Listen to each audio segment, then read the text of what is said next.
Hey everyone, good morning all of you. Welcome to Panakia Point. Hope all good, everything fine. So let's start. जैसा कि रोज़ की तरह हम news in date में 3-4 topic देखते हैं। आज भी 3-4 टॉपिक है, हम उसको एक एक करके डिटेल डिस्कशन करेंगे। तो आप लोग न्यूज़ के टच में थोड़ा ये एग्ज़ाम सबका डेट आ रहा है थोड़ा सा, तो उस तरीके से स्टडी को स्पीड अप करना है। ये नवंबर, दिसंबर, जनवरी, ये तीनों मंथ, फरवरी तक एग्ज़ाम का सारा एग्ज़ाम होगा। तो चलिए आज न्यूज इन डेप्थ में देखेंगे चलो इंडिया कैंपेन। ये टूरिज़्म, मिनिस्ट्री ऑफ टूरिज़्म के द्वारा लाया गया है, ताकि जो भी इसको लॉन्च करने जा रहा है, जो भी वर्ल्ड ट्रेवल मार्ट लंदन में चल रहा है, उसी के साइडलाइंस पे यहाँ इंडिया में लंदन में क्या चल रहा है, वर्ल्ड ट्रेवल मार्ट, उसी के साइडलाइन, उसी के तर्ज पे यहाँ चलो इंडिया कैंपेन अभियान चलाया जा रहा है। किसी मिनिस्ट्री ऑफ थीम है इस साल, इंडिया का थीम रखा MICE, meeting, incentive, conference and exhibition tourism, और एक तरह से महाकुंभ कह लीजिए या वीडिंग टूरिज्म का।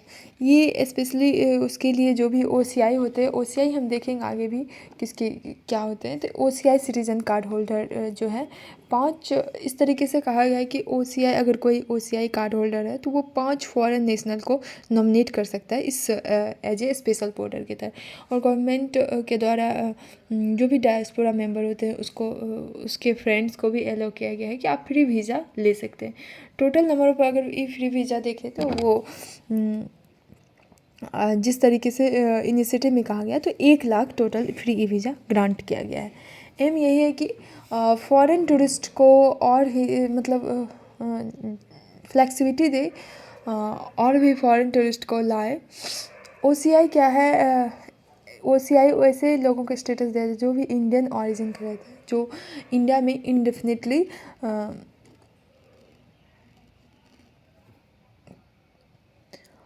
जो रह रहे हैं। इंट्रोड्यूस किया गया था, सिटीजनशिप अमेंडमेंट एक्ट 1955 आया था।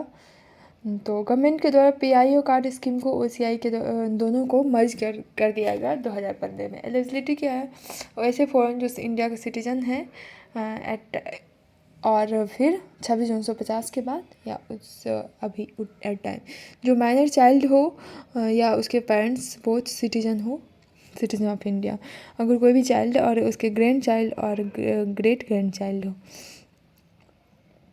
फॉरेन नेचुरल अप्लाई नहीं कर सकता है OCI के लिए, जबकि टूरिस्ट वीज़ा, मिशनरी वीज़ा और माउंटेनिंग वीज़ा के लिए अप्लाई कर सकता है। ये थोड़ा प्रिविलेज, अगर इसका हम देखें, जैसे इसको क्या प्रिविलेज, तो परमानेंट रेसिडेंसी में हेल्प करेगा, लाइफ टाइम वीज़ा आपको मिल जाएगा, कोई भी रिपोर्टिंग लैंड ऑनर से भी आपको मिल सकता है। अगला है, एक रिपोर्ट आया है WIPO इंडिकेटर्स 2020। WIPO क्या है, world intellectual property index report, world intellectual property report. India के द्वारा एक मतलब इस पेटेंट, डिज़ाइन और ट्रेडमार्क फील्डिंग में एक रिमार्केबल ग्रोथ देखने को मिला है इंडिया के द्वारा। तो अगर ग्लोबली देखें तो इंडिया ना 6th रैंक ग्लोबली इस पेटेंट फील्डिंग में आया है। टोटल 64,480 पेटेंट फील्डिंग देखने को मिला है, जिसमें 15 पॉइंट, अगर प्रीवियस ईयर से भी देखा जाए तो 15.7% का इंक्रीमेंट देखने, जिससे इंडिया के इस ग्लोबल इनोवेशन में देखें तो इंडिया का किस तरीके से स्ट्रेंथन इंडिया कर रहा है इनोवेशन में ग्लोबल लेवल पे। और फिर पेटेंट टू GDP रेशियो भी बढ़ा है 381 से 144। अगर हम पिछले 10 सालों में देखें तो 144 से 381 में। World intellectual property report annually आता है और WIPO के द्वारा। तो ऑब्जेक्टिव यही है कि insight offers fresh insight into role of innovation और को मार्केट इकोनॉमी में जोड़े, फिर एविडेंस बेस्ड पॉलिसी मेकिंग करें हम उसमें। प्रत्येक हर एडिशन ऐसे एक स्पेसिफिक ट्रेंड्स पे फोकस करता है। एक IP का, इंटेलेक्चुअल प्रॉपर्टी का एक एरिया होता है, उसी पर फोकस करता है हर साल। ट्रेडमार्क है, इंडिया 4th ग्लोबली किया ट्रेडमार्क फिल्म में, जिसमें 6.1% 2023 में था, नियरली 90% रेसिडेंट थे, जिसमें हेल्थ, एग्रीकल्चर और क्लोथिंग सबको टॉप पार्टनर में रखा है। इंडस्ट्रियल डिज़ाइन देखें तो इंडिया ना 10th ग्लोबली क्या है इंडस्ट्रियल डिज़ाइन फिलिंग में, जिसमें 36.4% इंक्रीज 2023 में देखने, जिसमें सिग्निफिकेंस ग्रोथ देखा है। क्रिएटिव डिज़ाइन में सिग्निफिकेंट ग्रोथ देखने को मिला है। Textile, accessory, tools, machines, health, pharma, ये सब नियरली मतलब सभी रीजन का हाफ नियरली एक्वायर करता है। तो विवो इंडिकेटर्स रिपोर्ट में इंडिया ग्लोबली अगर देखा जाए तो 6th रैंक लाया है पेटेंट फिलिंग में। अब जवाहरलाल नेहरू, चूँकि 14 नवंबर को चिल्ड्रंस डे मनाया गया, तो और उससे ये चिल्ड्रंस डे किसके, तो ये जवाहरलाल नेहरू को के डेथ एनिवर्सरी नहीं एनिवर्सरी ग्रुप में। तो जवाहरलाल नेहरू का चूँकि कल ही और 14 नवंबर को बर्थ एनिवर्सरी सेलिब्रेट किया गया, तो इस तरीके से कहा गया है कि अगले बर्थ एनिवर्सरी 14 नवंबर 2025 को कुछ उनके वर्क्स को जो भी अनपब्लिश्ड रह गए उनको शोकेस किया जाएगा आर्काइव में। तो वही क्या एम है कि नेहरू के कंट्रीब्यूशन को फ्यूचर जनरेशन तक एक्सेस करना, उनको दिखाना, और ये इस मतलब मॉडर्न इंडिया और वर्ल्ड को सेव करने में, मतलब उभारने में हेल्प करे। हाईलाइट वही है कि 100 उनके सेलेक्टेड वर्क्स जो हैं उनके 100 वॉल्यूम को शोकेस किया जाएगा। जो भी लेटेस्ट सीएम लिखा गया था 1947 से 64 तक, उसको इनके बुक से भी बहुत सारे बुक हैं। Latest for my father to his daughter, glimpse of world history, ये सब इंपॉर्टेंट इसका बुक है। इन ऑटोबायोग्राफी और डिस्कवरी ऑफ इंडिया, ये सब इम्पोर्टेंट है। ओरिजिनल स्पीच एक है 1964 का, वो आर्काइव कम्प्रिहेंसिव होगा, डायनेमिक होगा और पेन इंडेड होगा। कॉन्स्टेंटली उसमें अपडेट किया जाएगा नए सोर्सेस को ऐड करके। ये यूएस बेस्ड विल्सन सेंटर से इंस्पायर्ड है। ये आर्काइव में प्राइमरी सोर्स रिसर्च नेहरू के पे रिसर्च करके एक डाला जाएगा सब चीज़। फाउंडेशन 1964 में इसका फाउंडेशन हुआ था जवाहरलाल नेहरू का। अगर उनके थोड़ा सा देखें तो 14 नवंबर 89 को इलाहाबाद यूपी में बर्थ हुआ, तो 1912 में वो इंडिया आए। फिर एक एडवोकेट बने but not interested in practising law. 1920 में महात्मा गांधी से मिले, फिर वो फ्रीडम नॉन कॉपरेशन मूवमेंट के दौरान फ्रीडम स्ट्रगल में इंटर कर गए। 1929 से 31 तक देखें तो कंप्लीट इंडिपेंडेंस के लिए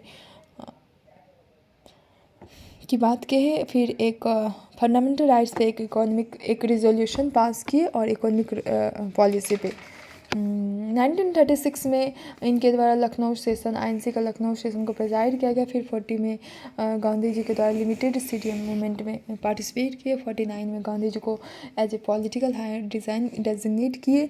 47 में पहले पीएम बने इंडिपेंडेंट इंडिया का, और इनका मोर देन 60 ईयर्स तक, जब तक इनका मतलब डेथ इनका 64 में हुआ था। भारत रत्न 1955 में। लिटरेरी वर्क इनके देखे डिस्कवरी ऑफ इंडिया इनका होता है, glimpse of world history, autobiography, एक टुवार्ड्स फ्रीडम, एक एज वेल एज और एक और है letters for my father to his daughter. ये सब इसके इनके रिलेटेड।